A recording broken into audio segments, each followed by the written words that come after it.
പ്രധാനമന്ത്രിയുമായി ബന്ധപ്പെട്ട 3 ഫണ്ടുകൾ അതേക്കുറിച്ച് ചോദ്യങ്ങളൊന്നും ലോക്സഭയിൽ പാടില്ല എന്നൊരു ഉത്തരവ് പ്രധാനമന്ത്രിയുടെ ഓഫീസ് ലോക്സഭാ സെക്രട്ടേറിയറ്റിന് നൽകിയിട്ടുണ്ട്. ഇതിന്ന് വലിയ വാർത്തയൊക്കെ ആയിട്ടുണ്ട്. ഒന്ന് PM കെയേഴ്സ് ഫണ്ട്. നമുക്കറിയാം കോവിഡ് പോലെയുള്ള അടിയന്തര സാഹചര്യങ്ങളിൽ ഉപയോഗിക്കാവുന്ന അതിൽ നിന്ന് ആണ് തുക ചെലവഴിക്കുന്നത്. അതിന് വേണ്ടിയിട്ട് രൂപീകരിച്ചാണ് PM കെയേഴ്സ് ഫണ്ട്. അതണക്ക് തന്നെ നമ്മുടെ പ്രകൃതിക്ഷോഭം പോലെയുള്ള ഘട്ടങ്ങളിൽ ഉപയോഗിക്കുന്നതാണ് പ്രധാനമന്ത്രിയുടെ ദുരിതാശ്വാസ നിധി. ഇത് മറ്റൊന്ന് ഇതിൻ്റെ അകത്തുള്ളത് നാഷണൽ ഡിഫൻസ് ഫണ്ടാണ്. സൈനികർക്കും അർദ്ധസൈനികർക്കും ഒക്കെ വേണ്ടിയിട്ട് ഉപയോഗിക്കുന്നതാണ്. ഈ 3 ഫണ്ടുകളുമായി ബന്ധപ്പെട്ടിട്ട് ലോക്സഭയിൽ ഒരു തരത്തിലുള്ള ചോദ്യങ്ങളും പാടില്ല എന്നാണ് PMൻ്റെ ഓഫീസ് ഇറക്കിയ ഉത്തരവ്. ഇതിന് കാരണമായിട്ട് പറയുന്നത് ഇത് സർക്കാരിൻ്റെ ഏതെങ്കിലും ഒരു ഫണ്ട് വകയിരുത്തുന്നതല്ല, പൊതുജനങ്ങളിൽ നിന്ന് കിട്ടുന്ന തുകയാണ്. അതുകൊണ്ട് തന്നെ സർക്കാരിന് ഇതുമായിട്ട് നേരിട്ട് ഉത്തരവാദിത്തമൊന്നുമില്ല എന്നൊരു വിചിത്ര വിശദീകരണമാണ് നൽകുന്നത്. ഇതിലാണ് അജിംസ് ഒരു സർക്കാരിനെ ജനങ്ങളുടെ ഒരു തുക കിട്ടുന്നു, അത് ജനങ്ങൾക്ക് വേണ്ടിയിട്ടല്ലേ ഉത്തരവാദിത്തപ്പെട്ട ബാക്കി കാര്യങ്ങൾക്ക് ഉപയോഗിക്കുന്നു, എന്നാൽ അതിനെക്കുറിച്ച് ചോദ്യങ്ങളൊന്നും പാടില്ല എന്ന് പ്രധാനമന്ത്രിയുടെ ഓഫീസിൽ നിന്ന് ലോക്സഭാ സെക്രട്ടേറിയറ്റിനെ അറിയിക്കുന്നു. ശരിക്കും ലോക്സഭയിൽ ചോദ്യങ്ങൾ ചോദിക്കണോ വേണ്ടയോ എന്നൊക്കെ അങ്ങനെ പ്രധാനമന്ത്രിയുടെ ഓഫീസിൽ നിന്ന് അറിയിക്കാൻ പറ്റുമോ ചട്ടപ്രകാരം? ഇതൊരു കോൺസ്റ്റിറ്റ്യൂഷണൽ ഒരു ലീഗൽ പ്രശ്നമാണ്. അതിൻ്റെ കാരണം എന്താണെന്ന് വെച്ചാൽ ഇപ്പോൾ PM കെയർ ഫണ്ട് രൂപീകരിച്ചപ്പോൾ സുപ്രീം കോടതിയിൽ ഒരു കേസ് വന്നിരുന്നു. മനോഹർ ലാൽ ശർമ്മ എന്ന് പറഞ്ഞ ഒരു സ്ഥിരം വ്യവഹാരിയായ വക്കീലാണ് അതിൽ കേസ് കൊടുത്തത്. അദ്ദേഹം കേസ് കൊടുക്കുന്ന രീതി എന്താണെന്ന് വെച്ചാൽ ഒരു വിവാദ പദ്ധതി സർക്കാർ പ്രഖ്യാപിച്ചാൽ ഉടൻ പോയി ഒരു പബ്ലിക് ഇൻട്രസ്റ്റ് ലിറ്റിഗേഷൻ കൊടുക്കും. അപ്പോൾ സുപ്രീം കോടതി വേണ്ടത്ര വിവരങ്ങളില്ലാതെ ചിലപ്പോൾ ലിറ്റിഗേഷൻ തള്ളും, അല്ലെങ്കിൽ സർക്കാരിന് അനുകൂലമായിട്ട് ഒരു വിധി പറയും.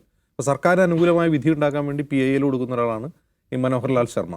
അപ്പോൾ PM കെയർ ഫണ്ട് രൂപീകരിച്ചപ്പോൾ അദ്ദേഹം ഉന്നയിച്ചൊരു പ്രശ്നം, ഇത് കോൺസ്റ്റിറ്റ്യൂഷണൽ അല്ല, ഇങ്ങനെ പ്രധാനമന്ത്രി കൈകാര്യം ചെയ്യുന്നൊരു ഫണ്ട് പാടില്ല എന്നൊക്കെ പറഞ്ഞാണ്. പക്ഷേ അത് നിൽക്കില്ല കേസ്.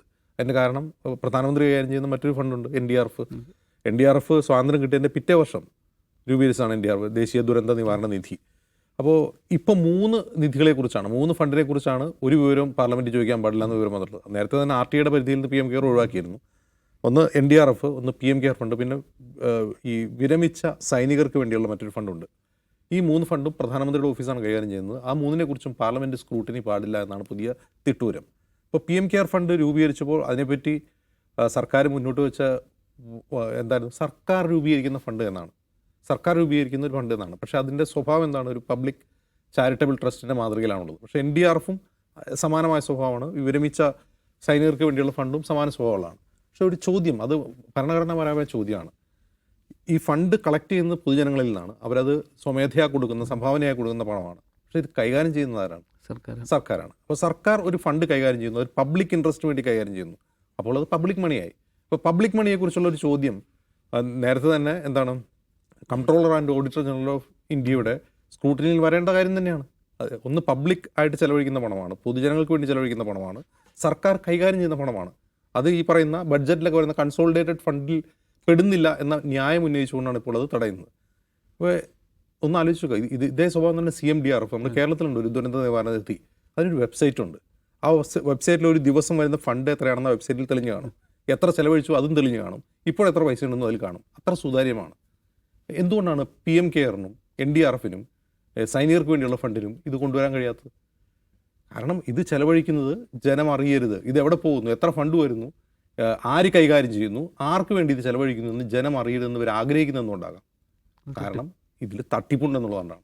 ആ ലഭിക്കുന്ന ഫണ്ട് ആ നിർദ്ദിഷ്ടമായ കാര്യത്തിന് വേണ്ടിയല്ല ചെലവഴിക്കുന്നത് എന്ന് ഉള്ളത് കൊണ്ടാണ് അത് ആൾ അറിയരുതെന്ന് പറയുന്നത്. അല്ലെങ്കിൽ പിന്നെ ഇത് പാർലമെൻറ്റ് സ്ക്രൂട്ടറിയിൽ നിന്ന് മാറ്റിവെക്കുന്നതിനാണ്. ഇനി CAGയുടെ സ്ക്രൂട്ടറിയിൽ നിന്ന് മാറ്റിവെക്കാം, CAG അത് പരിശോധിക്കേണ്ടെന്ന് വയ്ക്കാം. പാർലമെൻറ്റിൽ ചോദിച്ചൂടെ എത്ര പണം വന്നു, ആർക്ക് കൊടുത്തു, ഏതൊക്കെ പദ്ധതിക്കാണ് ചെലവഴിച്ചത്, എത്ര പേർ ഇതിൻ്റെ ഗുണഭോക്താക്കളായി എന്ന ചോദ്യം ചോദിച്ചുകൂടെ? അതെന്തുകൊണ്ടാണ് ചോദിക്കാൻ പറ്റാത്തത്? കാരണം ഈ ഫണ്ട് തരുന്നവരാരാണ് എന്നും ആരും അറിയരുത്, ഇത് ആർക്ക് വേണ്ടി ചെലവഴിച്ചു, എന്തിന് ചെലവഴിച്ചു, വകമാറ്റിയോ ഇല്ലേ തുടങ്ങിയ കാര്യങ്ങളും ആരും അറിയരുത്. തുടക്കത്തിൽ FCR പോലും ബാധകമായിരുന്നില്ല, വിദേശത്തു നിന്നൊക്കെ പൈസ വന്നു. അത് ആരാണ് ഫണ്ട് കൊടുക്കുന്നതോടുകൂടി അറിയണമല്ലോ. അതായത് ചൈനീസ് കമ്പനികൾ PM കെയർ ഫണ്ടിലേക്ക് സംഭാവന നൽകിയതായിട്ട് വിവരങ്ങൾ വന്നിരുന്നു. ഏത് ഗാൽവാൻ വാലിയിൽ ഇന്ത്യ ചൈന സംഘർഷം ഉണ്ടായിക്കൊണ്ടിരിക്കുന്ന സമയത്ത് തന്നെ ഷാവമി പോലുള്ള ചൈനീസ് കമ്പനികൾ ഈ PM കെയറിലേക്ക് ഫണ്ട് ചെയ്തു. അതെന്തിനാണ്? ടിക്ടോക്ക് നിരോധിക്കുന്നത് ആ സമയത്താണ്. ടിക്ടോക്ക് നിരോധിച്ചുകൊണ്ടാണ് ചൈനയ്ക്ക് മറുപടി കൊടുത്തതെന്ന് ആലോചിക്കുക. അപ്പോൾ ടിക്ടോക്ക് കൊടുത്തിരുന്നു പൈസ, ടിക്ടോക്ക് PM കെയറിലേക്ക് ഫണ്ട് കൊടുത്തിരുന്നു. അപ്പോൾ നമ്മളിത് മനസ്സിലാക്കേണ്ട ഒരു കാര്യം, ഇതിപ്പോൾ PM കെയറിനെ പറ്റി NDRFിനെ പറ്റിയൊക്കെയാണല്ലോ പറയുന്നത്. മൊത്തം നമ്മുടെ ബജറ്റൊക്കെ എങ്ങനെയാണ് ചിലവഴിക്കുന്നത് ആരും അറിയൂ. നമ്മൾ ബജറ്റിൽ വകയിരുത്തിയ തുക, ഇന്ന പദ്ധതികൾക്ക് ഇന്ന വിഹിതം എന്നൊക്കെ പറഞ്ഞ് നിർമ്മലാ സീതാരാമൻ 1-2 മണിക്കൂർ പ്രസംഗിക്കുന്നുണ്ടല്ലോ. ആ ഫണ്ട് എവിടെയാണ് ചിലവഴിക്കുന്നത്, അതിൽ എത്ര ചിലവഴിക്കുന്നുണ്ട്? ഈ ബജറ്റിൽ പ്രഖ്യാപിച്ച പോലെയാണോ ഇന്ത്യയിലെ കാര്യങ്ങൾ നടക്കുന്നത്? ഈ സ്ക്രൂട്ടനൈസേഷൻ നടക്കുന്നുണ്ടോ? ഇല്ല. ഏതൊക്കെ ബജറ്റിൽ പ്രഖ്യാപിച്ച ഏതൊക്കെ പദ്ധതികൾക്ക് എത്ര ഫണ്ട് വകയിരുത്തി എത്ര ചെലവഴിച്ചു? ഞാൻ പറയുന്നത് കഴിഞ്ഞ 11 വർഷത്തെ ബജറ്റ് പരിശോധിച്ച് കഴിഞ്ഞാൽ 11-12 വർഷത്തെ ബജറ്റ് പരിശോധിച്ച് കഴിഞ്ഞാൽ ഒരേ പദ്ധതി കോപ്പി പേസ്റ്റ് ചെയ്ത് ബജറ്റ് അവതരിപ്പിക്കുകയാണ് ചെയ്യുന്നത്. ഒരേ കാര്യം തന്നെ പറഞ്ഞുകൊണ്ടിരിക്കുകയാണ്, ഒരേ തുക തന്നെ അനുവദിച്ചുകൊണ്ടിരിക്കുകയാണ്. നമ്മൾ ഈ ബഡ്ജറ്റ് ഡോക്യുമെൻറ്റ് വെറുതെ എടുത്തുകൊണ്ട് ChatGPT കൊടുക്കുക 2011 മുതൽ 2016 വരെയുള്ള, എന്നിട്ട് ഇതിൽ ആവർത്തന സ്വഭാവമുള്ള എടുത്തു തരാൻ പറഞ്ഞാൽ നമ്മൾ അത്ഭുതപ്പെട്ടു പോകും. കോപ്പി പേസ്റ്റ് ബജറ്റുകളാണ് അവതരിപ്പിക്കുന്നത്. എന്നിട്ട് ഈ ഫണ്ടൊക്കെ ചെലവഴിക്കുന്ന അതിലാണോ? ഇതിന് വല്ല കണക്കും കാര്യവും ഉണ്ടോ? ഇന്ന് ഇന്ത്യ നേരിടുന്ന ഏറ്റവും വലിയ ഗുരുതരമായ സാമ്പത്തിക പ്രശ്നം നമുക്ക് തൊഴിലില്ലായ്മയുള്ളതോ നമ്മുടെ രൂപയുടെ വില ഇടിഞ്ഞതോ അല്ലെങ്കിൽ നമ്മൾ സാമ്പത്തിക പ്രതിസന്ധി ഉള്ളതോ പോലും അല്ല.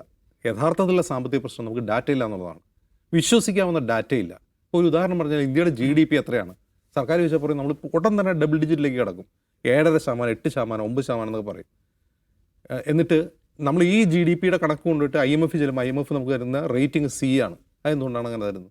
ഇന്ത്യയുടെ ഡാറ്റ വിശ്വസിക്കുന്നില്ല. ഇന്ത്യക്ക് ഇത്ര GDP ഉണ്ടെന്ന് നിർമ്മല സീതാരാമൻ ധനമന്ത്രി പാർലമെന്റിൽ പ്രഖ്യാപിച്ചിട്ട് കാര്യമില്ല. IMFും വേൾഡ് ബാങ്കും നോക്കുമ്പോൾ കണക്കിലുണ്ട്. ഇവർ മെഷർമെന്റ് ക്രൈറ്റീരിയ അങ്ങ് മാറ്റി. ക്രൈറ്റീരിയ മാത്രമല്ല, ഈ കണക്ക് എവിടെയാണ്? ഇപ്പം ഞാൻ ഒരു കാര്യം ചോദിക്കട്ടെ, ബജറ്റ് അവതരിപ്പിക്കുന്ന തൊട്ട് തലേ ദിവസം രാജ്യം മുഴുവൻ ചർച്ച ചെയ്യുന്ന കാര്യം എന്താണ്? രാജ്യത്തിൻ്റെ സാമ്പത്തിക സർവേ റിപ്പോർട്ടാണ്. ഇന്ന് ആരെങ്കിലും ചർച്ച പോലും ചെയ്യുന്നുണ്ടോ? കാരണം ഈ സാമ്പത്തിക സർവേ റിപ്പോർട്ട് നിങ്ങൾക്ക് ഓർമ്മയുണ്ട്, 2019 ഇലക്ഷൻ തൊട്ട് മുമ്പ് എന്താണ് നാഷണൽ സർവേ ഓഫീസിൽ നിന്ന് കുറേ അധികം ജീവനക്കാർ രാജിവെച്ച് പോയത് ഓർമ്മയുണ്ടോ? സർക്കാർ ആവശ്യപ്പെടുന്നത് പോലെ കണക്കുണ്ടാക്കി തരണമെന്ന് അവരോട് ആവശ്യപ്പെട്ടു. അവർ പറ്റില്ല എന്ന് പറഞ്ഞാൽ ഇറങ്ങിപ്പോയി. ഇത് ഈ കണക്കെല്ലാം കുക്ഡപ്പാണ്, മാനുഫാക്ചർ ചെയ്യുന്ന കണക്കുകളാണ്. ഇതൊന്നും വിശ്വസിക്കാൻ പറ്റില്ല. ഇത് വിശ്വസിക്കാൻ പറ്റില്ല എന്ന് ആരാ പറയുന്നത്? IMF പറയുന്നത്.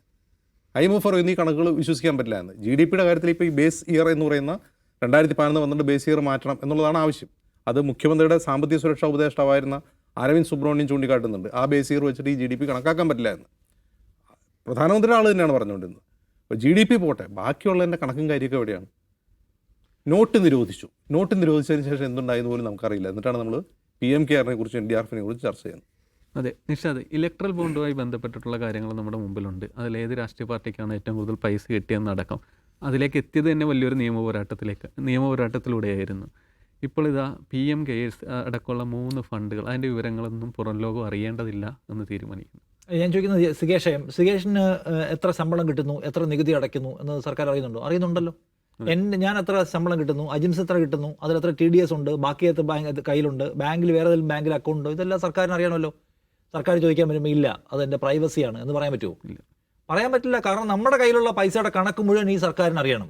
എവിടെയൊക്കെ ഉണ്ട്, എത്രയുണ്ട്, നമ്മുടെ നിന്ന് ആവശ്യത്തിലധികം നികുതിയും അതും ഇതെല്ലാം പിടിച്ചു വാങ്ങിക്കാൻ വേണം. സർക്കാർ കൈകാര്യം ചെയ്യുന്നത്, ഈ സർക്കാർ നോക്കൂ, ഈ ഫണ്ട് കൈകാര്യം ചെയ്യുന്നത് പ്രധാനമന്ത്രിയുടെ ഓഫീസാണ്. പ്രധാനമന്ത്രിയുടെ ഓഫീസ് എന്ന് പറഞ്ഞാൽ നിയമ സംവിധാനത്തിനകത്തുള്ള ഒരു ഓഫീസ് കെട്ടിടമാണ്. അത് ജോലി ചെയ്യുന്ന ആൾക്കാരും അവിടുത്തെ സെറ്റപ്പും എല്ലാം സർക്കാരിൻ്റെ വെബ്സൈറ്റുകൾ ഉപയോഗിച്ചുകൊണ്ടാണ് ഇതിൻ്റെ പിരിവും പരിപാടിയൊക്കെ നടത്തുന്നത്. എന്നിട്ട് പറയുകയാണ് ഇതിൻ്റെ കണക്ക് പ്രസിദ്ധീകരിക്കാൻ കഴിയില്ല. ഇപ്പോൾ ഡൽഹി ഹൈക്കോടതിയിൽ അതുമായി ബന്ധപ്പെട്ട ഹർജി വന്ന സമയത്ത് ഡൽഹി ഹൈക്കോടതി തീർപ്പ് പറഞ്ഞതിന് പ്രൈവസി മാറ്റേഴ്സ് എന്ന് പറഞ്ഞു.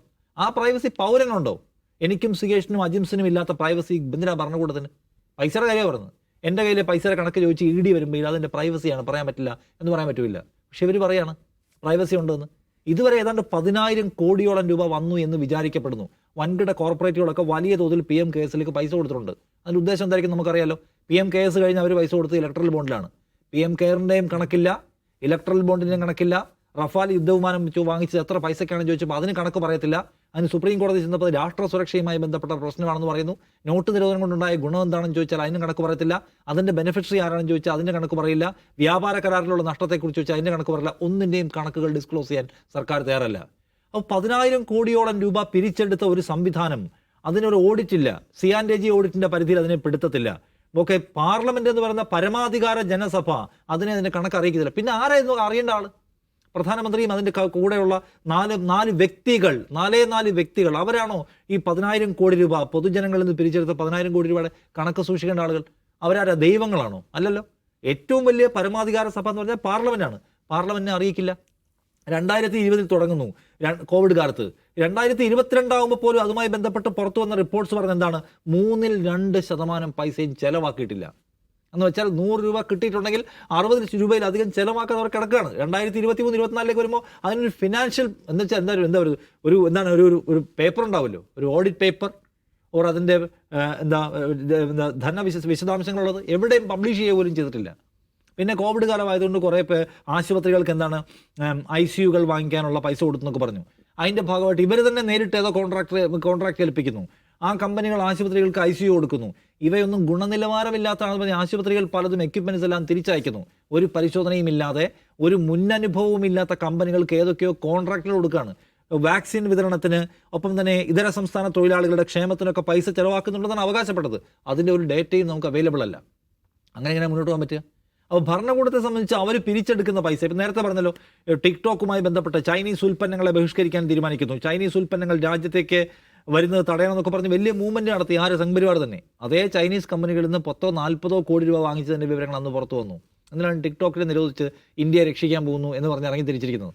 അപ്പോൾ ഇതിനകത്തേക്ക് വന്നിട്ടുള്ള കോടാനുകോടി രൂപയുടെ പൈസയുടെ കണക്ക് സംബന്ധിച്ച് ഒരു വിശദാംശവും ഇവർ മുന്നോട്ട് വെക്കുന്നില്ല എന്നുള്ളതാണ് പ്രധാനപ്പെട്ട പ്രശ്നമായിട്ടുള്ളത്. വന്നിട്ടുള്ള പൈസ 8,000 മുതൽ 10,000 കോടി രൂപ വരെ ഇതിനകത്ത് വന്നിട്ടുണ്ടെന്നാണ് പറയപ്പെടുന്നത്. ആ പൈസയ്ക്കൊന്നും ഒരു വ്യവസ്ഥയില്ല. എന്ന് മാത്രമല്ല FCRA, നമ്മുടെയൊക്കെ വീടുകളിൽ എപ്പോൾ വേണമെങ്കിലും പോലീസിനെ കയറാൻ പറ്റുന്നത് എന്തുകൊണ്ടാണ്? വിദേശ വിനിമയ ചട്ടം എന്നൊരു പരിപാടിയുണ്ട്. അതുപ്രകാരം ഇവിടെ വരുന്ന പൈസയ്ക്ക് സർക്കാരിൻ്റെ അനുമതി ഉണ്ടാവണം. ആദ്യഘട്ടത്തിൽ വിദേശ കമ്പനികളിൽ നിന്നും വ്യക്തികളിൽ നിന്നും പൈസ സ്വീകരിച്ചതിന് FCRA ചട്ടത്തിൽ ഇളവ് വാങ്ങിച്ചു. എന്നുവെച്ചാൽ ബാധകമല്ലെന്ന് സർക്കാർ സ്വയം പ്രഖ്യാപിച്ചു. ഒറ്റ നോട്ടത്തിൽ നിയമവിരുദ്ധമായിട്ടുള്ള കാര്യമാണ്. ഇതൊക്കെ ആരാ ചോദിക്കേണ്ടത്? കോടതി ചോദിച്ചാലും കോടതി ചോദിക്കണമല്ലോ, ഇതിൻ്റെയൊക്കെ വ്യവസ്ഥ എന്താണ്? സർക്കാരും പ്രധാനമന്ത്രിയും കൈകാര്യം ചെയ്യുന്ന ഒരു ഫണ്ടിന് കണക്ക് വേണ്ടെന്ന് ചോദിക്കണ്ടേ? അപ്പോൾ ഇതിൻ്റെ പ്രശ്നം ശുദ്ധമായിട്ടുള്ള സാമ്പത്തിക തട്ടിപ്പിനകത്ത് നടക്കുന്നുണ്ട്. അപ്പോൾ അത് വിശദീകരിക്കാൻ ചോദിച്ചാൽ സർക്കാരിന് വേറെ എന്തൊക്കെയോ വിളിച്ചു പറയാൻ പറ്റും. നമ്മൾ നേരിടുന്ന ഏറ്റവും വലിയ പ്രശ്നം, നേരത്തെ അജിംസ് പറഞ്ഞാൽ, ഒന്നിനും ഒരു കണക്കില്ല. ആവശ്യമുള്ള ഒന്നിൻ്റെയും കണക്കുകൾ പുറത്തുവിടില്ല. ഒന്നുകിൽ രാഷ്ട്ര സുരക്ഷ, ദേശസുരക്ഷ എന്നൊക്കെ പറയും.